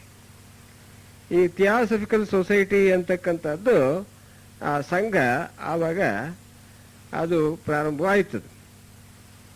ನಂತರ 13ನೇ ತಾರೀಕು ಏನು ಸೇರ್ಕೊಂಡಾಗ ನಿಯಮಾವಳಿಗಳು ಇನ್ನೂ ಕೂಡ ಅದು ಪೂರ್ತಿ ಆಗಿರಲಿಲ್ಲ. ಅದಕ್ಕೋಸ್ಕರ ಏನು ಮಾಡಿದ್ರು, ಈ ಮೀಟಿಂಗ್ನ ಮುಂದಕ್ಕೆ ಹಾಕಿದ್ರು. ಈ 1875 ಅಕ್ಟೋಬರ್ 16ನೇ ತಾರೀಕು ಸಂಜೆ 8 ಗಂಟೆಗೆ ನಾವೆಲ್ಲ ಸೇರಬೇಕು ಅಂತ ಹೇಳಿಬಿಟ್ಟು ಅದನ್ನ ಮುಂದಕ್ಕೆ ಹಾಕಿದ್ರು. ಆವತ್ತು ಸೇರ್ಕೊಂಡಾಗ ಆವಾಗಲೂ ಕೂಡ ಅಲ್ಲಿ ಸಭೆ ಪೂರ್ತಿ ಆಗಲಿಲ್ಲ. ನಂತರ 30ನೇ ತಾರೀಕಿಗೆ ಸಭೆಯನ್ನ ಸೇರುವಂತೆ ಮಾಡಿದ್ರು. ಆವಾಗ ಈ ರೂಲ್ಸು ರೆಗ್ಯುಲೇಷನ್ಸು ಮತ್ತು ಈ ಉಪೋದ್ಘಾತ ಅಥವಾ ಪೀಠಿಗೆ ಏನಿದ್ವೋ ಅವೆಲ್ಲವೂ ಕೂಡ ರಚನೆ ಆದವು. ಮತ್ತು ಸಂಘಕ್ಕೆ ಒಂದು ಮನೆ ಬೇಕಲ್ಲ, ಆ ಮನೆಯೂ ಕೂಡ ಕೊಂಡ್ಕೊಂಡ್ರು. ಆ ಮನೆಯಲ್ಲಿ ಇನ್ಮೇಲೆ ಆಗಾಗ್ಗೆ ಅವರು ಸೇರಲು ಅವರು ಪ್ರಾರಂಭಿಸಿದರು. ಈ ಸಂಘಕ್ಕೆ HS ಆಲ್ಕಾಟ್ರವ್ರನ್ನ ಅಧ್ಯಕ್ಷರನ್ನಾಗಿ ಮಾಡಿದ್ರು ಮತ್ತು ಡಾಕ್ಟರ್ ಪಾನ್ ಕೋಸ್ಟನ್ ಮತ್ತು ಜೈಜ್ ಫೆಲ್ಟನ್ ಅವ್ರನ್ನ ಉಪಾಧ್ಯಕ್ಷರನ್ನಾಗಿ ಮಾಡಿದ್ರು. ಅದ್ರ ಜೊತೆಗೆ ಮೇಡಮ್ ಬ್ಲಾವರ್ಸ್ಕಿ ಅವರನ್ನ ಕರೆಸ್ಪಾಂಡಿಂಗ್ ಸೆಕ್ರೆಟರಿ ಅಥವಾ ವ್ಯವಹಾರ ಕಾರ್ಯದರ್ಶಿಯಾಗಿ ಚುನಾಯಿಸಿದ್ರು. ಸಭೆಯನ್ನ ಅಲ್ಲಿಗೆ ಮುಕ್ತಾಯ ಮಾಡಿದ್ರು. ನಂತರ ಈ ಸಭೆ ನವೆಂಬರ್ 17ನೇ ತಾರೀಕು ಸೇರಬೇಕು ಅಂತ ತೀರ್ಮಾನಿಸಿದ್ರು. ಆಗ ನವೆಂಬರ್ 17ನೇ ತಾರೀಕಿನಂದು ಈ ಎಲ್ಲ 16 ಜನ ಸದಸ್ಯರು ಸೇರ್ಕೊಂಡು ಅಲ್ಲಿ ಈ ಒಂದು ಸಂಘವನ್ನ, ಅಂದ್ರೆ ಥಿಯಾಸಫಿಕಲ್ ಸೊಸೈಟಿ ಅಂತಕ್ಕಂಥ ಏನು ಸಂಘ ಇದೆ ಅದನ್ನ 17ನೇ ತಾರೀಕು ನವೆಂಬರ್ 1875ರಲ್ಲಿ ಪ್ರಾರಂಭ ಮಾಡಿದ್ರು. ಆಗ ಈ ಅಧ್ಯಕ್ಷರು ಏನಿದ್ರು ಅವರು ಒಂದು ಭಾಷಣವನ್ನ ಮಾಡಿದ್ರು. ಅದು ಉದ್ಘಾಟನಾ ಭಾಷಣ ಅಂತ ಏನು ಕರಿತೀವಿ ಅದು. ಈಗ ಅಡಿಯಾರ್ಗೆ ಪ್ರತಿ ವರ್ಷ ಕನ್ವೆನ್ಷನ್ಗೆ ನಾವೆಲ್ಲ ಹೋಗ್ತೀವಿ. ಹೋದಾಗ ನಮ್ಮ ರಾಧಾ ಬರ್ನೀರ್ ಅಧ್ಯಕ್ಷರಿಗೇನಿದ್ದಾರೆ ಅವರು ಒಂದು ಈ ಉದ್ಘಾಟನಾ ಭಾಷಣವನ್ನ ಮಾಡ್ತಾರೆ. ಅದನ್ನ 1875 ನವೆಂಬರ್ 17ರಂದು ಮೊಟ್ಟ ಮೊದಲನೇ ಉದ್ಘಾಟನಾ ಭಾಷಣವನ್ನ HS ಆಲ್ಕಾಟ್ರವರು ಮಾಡಿದ್ರು. ಅದರಲ್ಲಿ ಅವರು ಆ ಉಪನ್ಯಾಸದಲ್ಲಿ ಏನಿದೆ ಅಂತಕ್ಕಂಥದ್ದನ್ನು ನಾವು ಇಲ್ಲಿ ತಿಳ್ಕೊಳ್ಳೋಣ. ಅವ್ರು ಹೇಳ್ತಾರೆ, ಆಲ್ಕಾಟ್ರವರು, ಸೊಸೈಟಿಯು ನನಗೆ ತಿಳಿದಿರುವಂತೆ ಮಾಡಬೇಕಾದೆಂದರೆ ವೈಯಕ್ತಿಕವಾಗಿ ಮತ್ತು ಸಾಮೂಹಿಕವಾಗಿ ಆತ್ಮಸಾಕ್ಷಿಯಿಂದ ನಿರ್ಭಯವಾಗಿ ಸತ್ಯಾನ್ವೇಷಣೆ ಮಾಡುವುದು. ಇದಕ್ಕೆ ಅಡ್ಡಿ ಬರುವ ಯಾವ ಪ್ರತಿಬಂಧಕಗಳಿಗೂ ಕೂಡ ಹೆದರದೇ ಇರುವುದು. ಇವುಗಳ ಆಧಾರದ ಮೇಲೆ ಸೊಸೈಟಿ ಪ್ರತಿಷ್ಠಿತವಾಗಿದೆ. ನಾನೊಬ್ಬ ಸಾಧಾರಣ ಅಶಕ್ತ ಮಾನವ. ನನ್ನನ್ನು ಅಧ್ಯಕ್ಷನನ್ನಾಗಿ ಚುನಾಯಿಸಿ ನನ್ನ ಯೋಗ್ಯತೆಗೆ ಮೀರಿದ ಪದವಿಯನ್ನು ನನಗೆ ಕೊಟ್ಟಿದ್ದೀರಿ. ನನ್ನ ಭಾಗಕ್ಕೆ ನಾನು ಇಷ್ಟು ಮಾತ್ರ ಹೇಳಬಲ್ಲೆ. ಮೇಲೆ ಹೇಳಿದ ಅನುಷ್ಠಾನದಿಂದ ಒಳ್ಳೆಯದೇ ಆಗಲಿ ಕೆಟ್ಟದ್ದೇ ಆಗಲಿ ನಾನು ಈ ಅನುಷ್ಠಾನವನ್ನು ಬಿಡುವುದಿಲ್ಲ. ಇದನ್ನು ಸಾಧಿಸಲು ನನ್ನ ಆತ್ಮ, ಹೃದಯ, ಮನಸ್ಸು ಮತ್ತು ಸರ್ವಶಕ್ತಿಗಳನ್ನು ಮುಡುಪಾಗಿಡುತ್ತೇನೆ. ನನ್ನಲ್ಲಿ ಕೊನೆಯ ಉಸಿರಿರುವವರೆಗೂ ಇದರ ಅನುಷ್ಠಾನದಲ್ಲಿ ಭದ್ರವಾಗಿ ನಿಲ್ಲುತ್ತೇನೆ. ನನ್ನೊಡನಿರುವ ಎಲ್ಲರೂ ನಿವೃತ್ತರಾಗಿ ನಾನೊಬ್ಬನೇ ಆದರೂ ನಾನಿದನ್ನು ಬಿಡುವುದಿಲ್ಲ. ನಿಜಾಂಶ ಹೇಳಬೇಕಾದ್ರೆ ನಾನಾಗಲಿ ಮತ್ತು ಸೊಸೈಟಿ ಆಗಲಿ ಏಕಾಂಗಿಯಾಗಿರಲು ಸಾಧ್ಯವಿಲ್ಲ ಅಂತ ಹೇಳಿ ಆ ಮೊದಲೇ ಭಾಷಣ ಮಾಡ್ತಾರೆ. ಅವರು ಈ ಭಾಷಣದಲ್ಲಿ ಎಂತಹ ಒಂದು ದೃಢ ಸಂಕಲ್ಪವನ್ನು ಹೊಂದಿರತಕ್ಕಂಥ ವ್ಯಕ್ತಿ, ಧೀಮಂತ ವ್ಯಕ್ತಿ ಅಂತಕ್ಕಂಥ ನಮಗೆ ಇಲ್ಲಿ ಗೊತ್ತಾಗತ್ತೆ. ಕೊನೆಗೊಂದು ಮಾತು ಹೇಳ್ತಾರೆ ನೋಡಿ, ಈ ನಾನಾಗಲಿ ಅಥವಾ ಸೊಸೈಟಿ ಆಗಲಿ ಏಕಾಂಗಿಯಾಗಿ ಇರಲು ಸಾಧ್ಯವಿಲ್ಲ ಅಂತ ಹೇಳ್ತಾರೆ.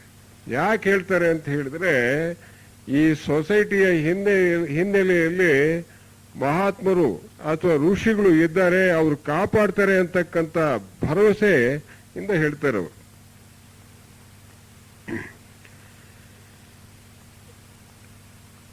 ಈ ಒಂದು ಸಂದರ್ಭದಲ್ಲಿ ಮೇಡಮ್ ಬ್ಲಾವಟ್ಸ್ಕಿ ಮತ್ತು ಎಚ್.ಎಸ್. ಆಲ್ಕಾಟ್ ರವರು ಈ ಸಂಘವನ್ನ ಏನು ಸ್ಥಾಪನೆ ಮಾಡಿದ್ರು, ಇವ್ರ ಬಗ್ಗೆ ಒಂದು ಮಾತಿದೆ. Madam Blavatsky gave theosophy to the world and Colonel Alcott gave Theosophical Society to the world ಅಂತ ಹೇಳ್ತಾರೆ. ಮೇಡಮ್ ಬ್ಲಾವಟ್ಸ್ಕಿ ಅವರು ಜಗತ್ತಿಗೆ ಥಿಯಾಸಫಿಯನ್ನು ಕೊಟ್ರು. ಎಚ್.ಎಸ್. ಆಲ್ಕಾಟ್ ರವರು ಜಗತ್ತಿಗೆ ಥಿಯಾಸಫಿಕಲ್ ಸೊಸೈಟಿಯನ್ನು ಕೊಟ್ರು.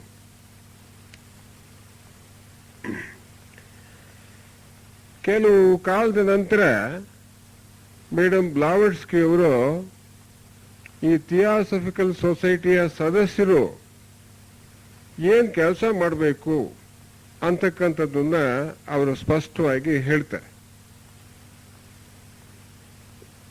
ಅದರಲ್ಲಿ ಮೊದಲನೇದು ಸಾರ್ವತ್ರಿಕ ಸಹೋದರ ಭಾವವನ್ನು ಬೋಧಿಸುವುದು ಮತ್ತು ಅದರಂತೆ ನಾವು ನಡೆಯುವುದು. ಎರಡನೇದು ಸನಾತನ ತತ್ವ, ಮತ ಮತ್ತು ಶಾಸ್ತ್ರಗಳ ಅಧ್ಯಯನ ಮಾಡತಕ್ಕಂಥದ್ದು. ಮೂರನೇದು ಭೌತಾತೀತ ಸಂಗತಿಗಳ ಪರಿಶೋಧನೆ ನಡೆಸುವುದು. ಇವು ಮೂರು ಏನು ವಿಚಾರಗಳನ್ನ ಮೇಡಮ್ ಬ್ಲಾವಟ್ಸ್ಕಿ ಅವರು ಹೇಳಿದ್ರು, ಇವೇನೆ ಮುಂದೆ ಥಿಯಾಸಫಿಕಲ್ ಸೊಸೈಟಿಯ ಉದ್ದೇಶಗಳಾದವು. ಮೊದಲು ಈ ಸಾರ್ವತ್ರಿಕ ಸೋದರ ಭಾವ ಅಂತಕ್ಕಂಥ ವಿಚಾರ ಇರಲಿಲ್ಲ ಈ ಸಂಘವನ್ನ ಸ್ಥಾಪನೆ ಮಾಡಬೇಕಾದ್ರೆ. ನಂತರ ಅದನ್ನ ತಗೊಂಡ್ರು. ಈ ಭೌತಾತೀತ ವಿಷಯಗಳೇನಿದಾವೆ ಅವುಗಳ ಬಗ್ಗೆ ಸಂಶೋಧನೆ ಮಾಡಬೇಕು ಅಂತಕ್ಕಂಥದ್ದಕ್ಕೋಸ್ಕರವಾಗಿಯೇ ಈ ಥಿಯಾಸಫಿಕಲ್ ಸೊಸೈಟಿ ಹುಟ್ಕೊಂಡಿದ್ದು. ಅದರ ನಂತರ ಈ ಎಲ್ಲರೂ ಕೂಡ ಸಹೋದರರೇ, ಯಾರು ಬೇರೆ ಅಲ್ಲ, ಎಲ್ಲರೂ ಈಶ್ವರನಿಂದ ಬಂದಿರತಕ್ಕಂತಹ ಕಿಡಿಗಳೇ. ಆದ್ದರಿಂದ ಎಲ್ಲರೂ ಕೂಡ ಜಗತ್ತಿನಲ್ಲಿರ್ತಕ್ಕಂಥವರೆಲ್ಲರೂ ಕೂಡ ಸಹೋದರರೇ ಅನ್ನೋ ಒಂದು ವಿಚಾರವನ್ನು ಅದರಲ್ಲಿ ಸೇರಿಸಿದ್ರು ಅವರ ಉದ್ದೇಶಗಳಲ್ಲಿ. ಒಟ್ಟಿನಲ್ಲಿ ಹೇಳೋದಾದ್ರೆ, ಈ ಥಿಯಾಸಫಿಕಲ್ ಸೊಸೈಟಿ ನಿಂತಿರ್ತಕ್ಕಂಥದ್ದು ಯಾವುದರಿಂದ ಅಂತ ಹೇಳಿದ್ರೆ, ಸತ್ಯಕ್ಕಿಂತ ಮಿಗಿಲಾದ ಧರ್ಮವಿಲ್ಲ ಅನ್ನೋ ಆಧಾರದ ಮೇಲೆ ಈ ಸೊಸೈಟಿ ನಿಂತಿದೆ. ಈ ಥಿಯಾಸಫಿಕಲ್ ಸೊಸೈಟಿ ಬಗ್ಗೆ ಅನೇಕ ಜನ ಮಹನೀಯರು ಹೇಳಿದ್ದಾರೆ. ಭೂಮಿಯು ಹುಟ್ಟಿ ಸುಮಾರು 200 ಕೋಟಿ ವರ್ಷಗಳಾಯಿತು. ಈ ಅವಧಿಯಲ್ಲಾದ ಥಿಯಾಸಫಿಯಂತಹ ಜ್ಞಾನಕ್ಕಿಂತ ಮಿಗಿಲಾದ ಜ್ಞಾನ ಹುಟ್ಟೇ ಇಲ್ಲ ಅಂತ ಹೇಳಿದ್ದಾರೆ. ಯಾಕೆ ಅಂತ ಹೇಳಿದ್ರೆ, ಬೇರೆ ಎಲ್ಲ ಮತಧರ್ಮಗಳು ಅವುಗಳಲ್ಲಿರ್ತಕ್ಕಂತಹ ಗ್ರಂಥಗಳೇನಿದಾವೆ ಅನೇಕ ರೀತಿಯ ಒಂದು ಸೃಷ್ಟಿಯ ರಹಸ್ಯವನ್ನ, ಆಧ್ಯಾತ್ಮಿಕ ತತ್ವಗಳನ್ನ ಬೋಧಿಸ್ತವೆ. ಬೋಧಿಸರು ಕೂಡ ಇಲ್ಲಿ ಈ ಥಿಯಾಸಫಿಕಲ್ ಸೊಸೈಟಿಯ ಹಿನ್ನೆಲೆಯಲ್ಲಿ ಎಂತಹ ಮಹಾತ್ಮರಿದ್ದಾರೆ, ಅವರು ಈ ಅನೇಕ ಈ ಸೃಷ್ಟಿಯ ರಹಸ್ಯಗಳನ್ನ ತಿಳಿಸಿದರೆ ಒಂದು ಥಿಯಾಸಫಿ ಅಂತಕ್ಕಂತಹ ಒಂದು ತತ್ವದ ಮೂಲಕ ಅಂತಕ್ಕಂಥದ್ದನ್ನ ಇಲ್ಲಿ ನಾವು ಸ್ಮರಿಸಬಹುದು.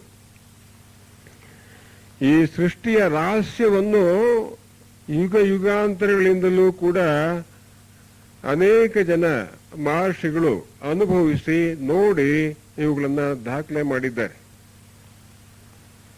ಅದರಲ್ಲಿ ನಮ್ಮ ಥಿಯಾಸಫಿಕಲ್ ಸೊಸೈಟಿಯ ಅಂತರಂಗ ಸರ್ಕಾರ ಏನಿದೆ, ಆ ಅಂತರಂಗ ಸರ್ಕಾರದ ಋಷಿಗಳು ಅನೇಕ ಅದ್ಭುತವಾಗಿರ್ತಕ್ಕಂಥ ಸೃಷ್ಟಿಯ ರಹಸ್ಯದ ವಿಚಾರಗಳನ್ನ ತಮ್ಮ ಅನೇಕ ಲಕ್ಷಾಂತರ ವರ್ಷಗಳ ಅನುಭವದಿಂದ ತಿಳಿಸಿದರು. ನಮಗೆ ಒಂದು ಜನ್ಮ ಆಯ್ತು ಅಂದ್ರೆ ಇನ್ನೊಂದು ಸತ್ತ ಮೇಲೆ ನೆಕ್ಸ್ಟ್ ಇನ್ನೊಂದು ಜನ್ಮದಲ್ಲಿ ಹುಟ್ಟಿದ್ರೆ ಹಿಂದಿನ ವಿಚಾರಗಳೇನು ಅಂತಕ್ಕಂಥದ್ದು ಗೊತ್ತಾಗೋದಿಲ್ಲ. ಆದ್ರೆ ಆ ಮಹಾತ್ಮರು ಏನಿದ್ದಾರೆ, ನಮ್ಮ ಥಿಯಾಸಫಿಕಲ್ ಸೊಸೈಟಿಯ ಹಿನ್ನೆಲೆಯಲ್ಲಿ ಇರ್ತಕ್ಕಂಥ ಮಹಾತ್ಮರು, ಅವರು ಅನೇಕ ಲಕ್ಷಾಂತರ ವರ್ಷಗಳಿಂದ ಅವರು ಯಾವಾಗಲೇ ಹುಟ್ಲಿ ಏನೇ ಆಗಲಿ ಪ್ರತಿಯೊಂದು ಒಂದು ಅವ್ರ ಹಿಂದಿನ ಜನ್ಮಗಳ ಜ್ಞಾಪಕ ಇರುತ್ತೆ. ಇದರ ಆಧಾರದ ಮೇಲೆ ಅವರು ಅನೇಕ ಲಕ್ಷಾಂತರ ವರ್ಷಗಳಿಂದ ಈ ಸೃಷ್ಟಿಯಲ್ಲಿ ಏನು ನಡೀತಾ ಇದೆ, ಅದರ ರಹಸ್ಯ ಏನು ಅಂತಕ್ಕಂಥದ್ದನ್ನ ಎಲ್ಲ ಬರೆದಿಟ್ಟಿದ್ದಾರೆ. ಇದು ಈ KH ರವರ ಒಂದು ಕಸ್ಟಡಿಯಲ್ಲಿ ಒಂದು ಅಕಲ್ಟ್ ಮ್ಯೂಸಿಯಂ ಅಂತಕ್ಕಂಥದ್ದಿದೆ. ಆ ಅಕಲ್ಟ್ ಮ್ಯೂಸಿಯಂನಲ್ಲಿ ಈ ಸೃಷ್ಟಿಯ ರಹಸ್ಯವನ್ನ ಅದಕ್ಕೆ ಸಂಬಂಧಿಸಿರ್ತಕ್ಕಂತಹ ಒಂದು ಗುರುತುಗಳನ್ನ ವಿಚಾರಗಳನ್ನ ನಾವು ಅಲ್ಲಿ ತಿಳ್ಕೊಳ್ಬಹುದು. ಅದರಲ್ಲಿ ಮನುಷ್ಯ ಮೊದಲನೇ ಮಹಾವಂಶ, ಎರಡನೇ ಮಹಾವಂಶ, ಮೂರನೇ ಮಹಾವಂಶ, 4 ಮತ್ತು ಈಗಿರ್ತಕ್ಕಂಥದ್ದು 5ನೇ ಮಹಾವಂಶ ಏನಿದ್ದಾವೆ, ಇವು ಕೋಟ್ಯಾಂತರ ವರ್ಷಗಳಿಂದ ಇದೇನು ಪ್ರಾರಂಭವಾಯಿತು ಈ ಭೂಮಿ ಮೇಲೆ, ಆ ವಿಚಾರಗಳೆಲ್ಲವೂ ಕೂಡ ಮತ್ತು ಮನುಷ್ಯರು ಮೊಟ್ಟ ಮೊದಲು ಹೇಗಿದ್ರು, ಈಗ ಹೇಗಿದ್ದಾರೆ, ಹೇಗಾಗ್ತಾರೆ ಮುಂದೆ ಅಂತಕ್ಕಂಥದ್ದು ಕೂಡ ಎಲ್ಲವೂ ಕೂಡ ಆ ಒಂದು ಅಕಲ್ಟ್ ಮ್ಯೂಸಿಯಂನಲ್ಲಿ, ಆ ಗುಪ್ತ ಶಾಲೆಯಲ್ಲಿ ಈಗಲೂ ಕೂಡ ಇದ್ದಾವೆ. ಅದು ಎಲ್ಲರಿಗೂ ಕೂಡ ಗೊತ್ತಾಗೋದಿಲ್ಲ. ಅದು ಯಾರು ಈ ದೀಕ್ಷೆಯನ್ನ ಪಡಿತಾರೋ ಆ ದೀಕ್ಷೆಯನ್ನ ಪಡೆಯೋರಿಗೆ ಆ ವಿಚಾರಗಳನ್ನೆಲ್ಲ ತಿಳಿಸಲಾಗುತ್ತೆ ಮತ್ತು ತೋರಿಸಲಾಗುತ್ತೆ. ಅದಕ್ಕೆ ಈ ಥಿಯಾಸಫಿ ಅಂತಕ್ಕಂಥದ್ದು ಏನಿದೆ, ಇದು ಸಾಮಾನ್ಯವಾದ ಜ್ಞಾನವಲ್ಲ, ಮಹತ್ತರವಾದ ಜ್ಞಾನ ಅಂತಕ್ಕಂಥದ್ದು ಇಲ್ಲಿ ಗೊತ್ತಾಗುತ್ತೆ. KH ಗುರುಗಳು ಒಂದು ಮಾತು ಹೇಳ್ತಾರೆ, ದಿ ಗ್ರೇಟ್ ನಾಲೆಡ್ಜ್ ಅಂತ ಕರೀತಾರೆ ಥಿಯಾಸಫಿಯನ್ನು. ಇದು ಥಿಯಾಸಫಿ ಅಂತಕ್ಕಂಥದ್ದು ಒಂದು ಮಹಾಜ್ಞಾನ ಅಂತ ಕರೀತಾರೆ.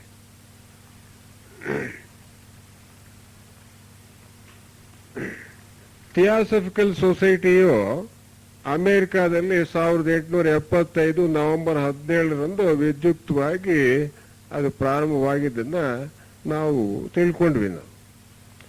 ನಂತರ ಅಲ್ಲಿ ಆ ಥಿಯಾಸಫಿಕಲ್ ಸೊಸೈಟಿ ಕೆಲವು ವರ್ಷಗಳು, ಸುಮಾರು ಒಂದು 4 ವರ್ಷಗಳ ಕಾಲ ಅದನ್ನು ನೋಡಿದಾಗ ಅದು ಸರಿಯಾಗಿ ಬೆಳೀಲಿಲ್ಲ. ಯಾರು ಕೂಡ ಅದಕ್ಕೆ ಪ್ರೋತ್ಸಾಹ ಕೊಡಲಿಲ್ಲ. 16 ಜನ ಉಳ್ಕೊಂಡ್ರು. ಆಮೇಲೆ ಬರ್ತಾ ಬರ್ತಾ 16 ಜನದಲ್ಲಿ ಅನೇಕ ಜನ ಕೈ ಬಿಟ್ರು. ಇದನ್ನ ತಿಳ್ಕೊಂಡು ಬ್ಲವಟ್ಸ್ಕಿ ಅವರು ಮತ್ತು ಆಲ್ಕಾಟ್ ಅವರು ಯೋಚನೆ ಮಾಡ್ತಾ ಇದ್ದಾಗ ಈ ಮಹಾತ್ಮರಲ್ಲಿ ಒಬ್ಬರಾಗಿರ್ತಕ್ಕಂಥ ವೆನಿಷಿಯನ್ ಮಾಸ್ಟರ್ ಏನಿದ್ದಾರೆ, ಅವರು ಇವರಿಗೆ ಒಂದು ಸೂಚನೆ ಕೊಡ್ತಾರೆ, ಇಲ್ಲಿ ಸರಿಯಾಗಿ ನಡೆಯೋದಿಲ್ಲ, ಇದರಿಂದ ಏನು ಮಹಾ ಉದ್ದೇಶ ಇದೆ ಆ ಉದ್ದೇಶ ಈಡೇರೋದಿಲ್ಲ. ಅದಕ್ಕೋಸ್ಕರವಾಗಿ ಈ ಥಿಯಾಸಫಿಕಲ್ ಸೊಸೈಟಿಯ ಒಂದು ಹೆಡ್ ಕ್ವಾರ್ಟರ್ಸ್ ಏನಿದೆ, ಒಂದು ಕೇಂದ್ರ ಕಚೇರಿಯನ್ನ ನಿಮ್ಮ ಇಂಡಿಯಾಕ್ಕೆ ವರ್ಗ ಮಾಡಿ ಅಂತ ಹೇಳ್ತಾರೆ.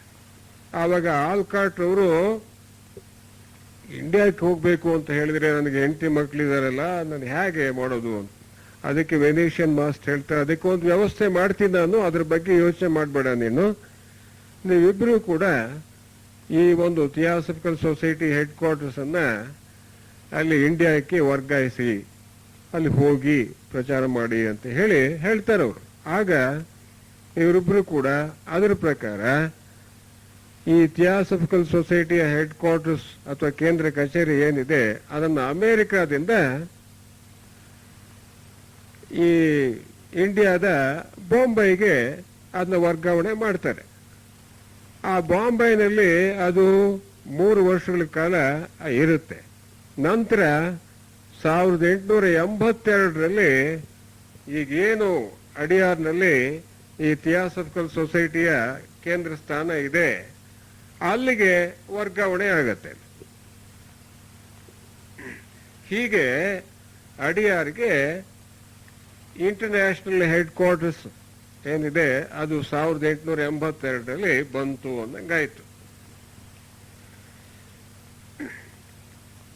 ಮಹಾತ್ಮರು ಈ ಥಿಯಾಸಫಿಕಲ್ ಸೊಸೈಟಿ ಬಗ್ಗೆ ಹೇಳ್ತಾರೆ, ಮುಂದಿನ ಶತಮಾನಗಳಲ್ಲಿ ಥಿಯಾಸಫಿಕಲ್ ಸೊಸೈಟಿಯಿಂದ ನಡೆಯಬೇಕಾಗಿರ್ತಕ್ಕಂತಹ ಕಾರ್ಯಗಳೇನು, ಅವು ಹೇಗೆ ನಡೀತವೆ ಅನ್ನೋದಕ್ಕೆ ಹೇಳ್ತಾರೆ. ಥಿಯಾಸಫಿಕಲ್ ಸೊಸೈಟಿ ಅಂತಕ್ಕಂಥದ್ದು ಏನಿದೆ, ಮಾನವನನ್ನೇ ದೇವನನ್ನಾಗಿ ಮಾಡಿ ಭೂಮಂಡಲವನ್ನೇ ಸ್ವರ್ಗವನ್ನಾಗಿ ಮಾಡುವ ಕಾರ್ಯ ಈ ಸಂಸ್ಥೆ ಇದು ಅಂತ ಹೇಳ್ತಾರೆ.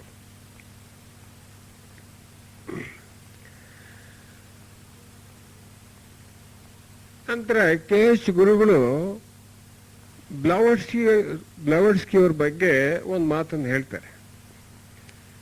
ನನ್ನ ಆಪ್ತ ಸೋದರರಾದ ಮೌರ್ಯರು ನಾನು ಮಾತ್ರ ನಮ್ಮ ಬೋಧನೆಗಳ ವಿಚಾರ ಕಾರ್ಯವನ್ನು ಹೃತ್ಪೂರ್ವಕವಾಗಿ ಕೈಗೊಂಡೆವು ಮತ್ತು ಮೇಡಮ್ ಬ್ಲಾವಡ್ಸ್ಕಿ ಮಾತ್ರ ನಮ್ಮ ನೆಚ್ಚಿನ ದೂತಳಾಗಿದ್ದಳು. ಅನೇಕ ಸಂದರ್ಭಗಳಲ್ಲಿ ಆಕೆಯ ಹೃತ್ಪೂರ್ವಕವಾದ ಸೇವೆಯ ಮೂಲಕ ನಮ್ಮ ಶಕ್ತಿಯ 3/2 ಭಾಗವನ್ನು ಉಳಿಸಿಕೊಟ್ಟಿದ್ದಾಳೆ ಅಂತ ಹೇಳ್ತಾರೆ. ಇನ್ನೊಂದು ಕಡೆ ಮಹಾತ್ಮರುಗಳು ಹೇಳ್ತಾರೆ, ಬ್ಲವಡ್ಸ್ಕಿಯಲ್ಲಿದ್ದ ರಕ್ತ ಸ್ಫೂರ್ತಿಯ ಒಂದೊಂದು ಕಣವು ಥಿಯಾಸಫಿಕಲ್ ಸೊಸೈಟಿಯ ಸದಸ್ಯರಲ್ಲಿ ಬರಬೇಕಾಗಿದೆ. ಹಾಗೆ ಬಂದ್ರೆ ಈ ಥಿಯಾಸಫಿಕಲ್ ಸೊಸೈಟಿ ಅಂತಕ್ಕಂಥದ್ದು ಮುಂದುವರೆದು ಇಡೀ ಒಂದು ಜಗತ್ತಿಗೆ ಒಂದು ಮಹತ್ತರವಾದ ಜ್ಞಾನವಾಗಿರ್ತಕ್ಕಂತಹ ಏನು ಥಿಯಾಸಫಿ ಅಥವಾ ಬ್ರಹ್ಮಜ್ಞಾನ ಇದೆ ಅದನ್ನ ಹರಡಿ ಜನಗಳನ್ನು ಉದ್ಧಾರ ಮಾಡಲು ಸಾಧ್ಯ ಅಂತ ಹೇಳ್ತಾರೆ. ಬ್ಲವಡ್ಸ್ಕಿ ಅವ್ರ ಬಗ್ಗೆ ವಿಲಿಯಂ ಕಿಂಗ್ಸ್ಲೈಡ್ ಅಂತಕ್ಕಂಥವ್ರು ಹೇಳ್ತಾರೆ, she taught us theosophy not as a mere form of doctrine, not as a religion or a philosophy or creed or a working hypothesis, but as a living power in ourselves. ಥಿಯಾಸಫಿಯನ್ನ madam Blavatsky ಅವರು ಬೋಸಿರು, ಹೇಗೆ ಬೋಸಿರು ಅಂತ ಹೇಳಿದ್ರೆ ನಮ್ಮ ಜೀವನದಲ್ಲಿ ಒಂದು ಜೀವಂತ ಶಕ್ತಿಯಾಗಿ ಇರುವಂತೆ ಅವರು ಬೋಧನೆ ಮಾಡಿದ್ರು ಈ ಥಿಯಾಸಫಿಯನ್ನ. ಬ್ಲವಡ್ಸ್ಕಿ ಅವರಾಗ್ಲಿ ಆಲ್ಕಾಟ್ ಅವರಾಗ್ಲಿ ಈ ಒಂದು ಥಿಯಾಸಫಿಕಲ್ ಸೊಸೈಟಿಯನ್ನ ಸ್ಥಾಪನೆ ಮಾಡಲು ಎಷ್ಟು ಕಷ್ಟಪಟ್ಟರು ಅಂತಕ್ಕಂಥದ್ದು ನಾವಿಲ್ಲಿ ಸ್ಮರಿಸಬಹುದು. ಅದಕ್ಕೆ ಇವ್ರನ್ನ ಥಿಯಾಸಫಿಕಲ್ ಸೊಸೈಟಿಯ ಅವಳಿಗಳು ಅಂತ ಹೇಳಿ ಕರೀತಾರೆ ಇವ್ರನ್ನ.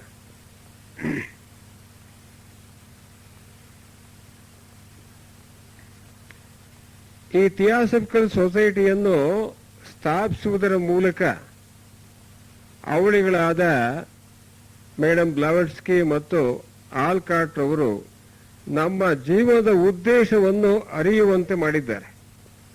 ಇದಕ್ಕಿಂತ ಮಾನವನಿಗೆ ದೊಡ್ಡ ಉಪಕಾರವೇ ಇಲ್ಲ ಅಂತ ಅನಿಸುತ್ತೆ. ಇಂತಹ ಸಂದರ್ಭದಲ್ಲಿ ಮೇಡಮ್ ಬ್ಲಾವಟ್ಸ್ಕಿ ಮತ್ತು ಎಚ್.ಎಸ್. ಆಲ್ಕಾಟ್ ಅವರಿಂದ ಸ್ಥಾಪಿಸಲ್ಪಟ್ಟ ಈ ಥಿಯಾಸಫಿಕಲ್ ಸೊಸೈಟಿಯು ಆ ಭವ್ಯ ಶ್ವೇತಶ್ರೀ ಸಂಘದ ಮಹಾತ್ಮರ ದಿವ್ಯ ಯೋಜನೆಗೆ ಒಂದು ಮಹಾನಾಲೆಯಾಗಿ ಚಿರಾಯುವಾಗಿ ಬಾಳಲು ಎಂದು ಹಾರೈಸುತ್ತೇನೆ. ಓಂ ತತ್ಸತ್ ಬ್ರಹ್ಮಾರ್ಪಣಮಸ್ತು.